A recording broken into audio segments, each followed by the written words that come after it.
intanto abbiamo anche la classifica calcolata tenendo conto dei primi 4 atleti per ogni società come da regolamento, quindi la classifica aggiornata al pomeriggio di ieri. Al comando la società di casa, eccola là in sovraimpressione nel nostro preziosissimo maxi schermo, il Veneto Banca Montebelluna con 32 punti, il Nottoli Nuoto segue con 29 punti, quindi vicinissimo, e poi il Gorenica Radovlezza con 21 punti. Queste sono le prime 3 società al momento, poi Mirano, Team Veneto, Idros, Antares, Pesaro a pari merito al 7° posto, al 9° l'SC, Team Euganeo al 10° e a seguire tutte le altre. Classifica ancora apertissima, perché lo sappiamo che con la giornata di oggi si conclude la classifica categoria ragazzi col pomeriggio di oggi, ma con la giornata di domani si assegneranno la maggior parte delle medaglie, quindi andremo realmente a vedere chi si aggiudica questa 16ª edizione del Memorial Chiara Giavi.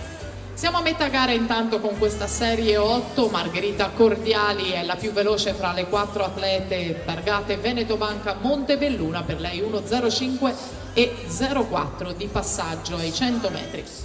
Seguono per la prossima prova la 7ª serie Giulia Bonifacio Veneto Banca Montebelluna, che nuoterà in corsia 2, in corsia 3 Sara Baldan 2000 Padova, in 4 Bianca Tanasa Onda Blu, in 5 Gaia Marchetto Cista Sport Vicenza.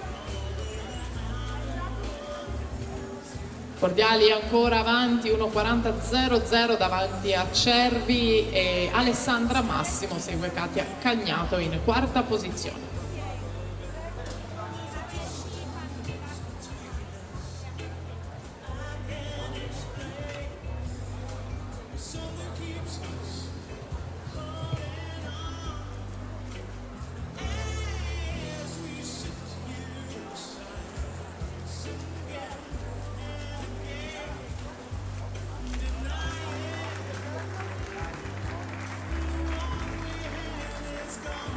Margherita Cordiali intanto alla vittoria in 2:13.15, Isabella Cervi 2:14.62, Alessandra Massimo 2:19.38, poi 2:20.41 per la Cagnato.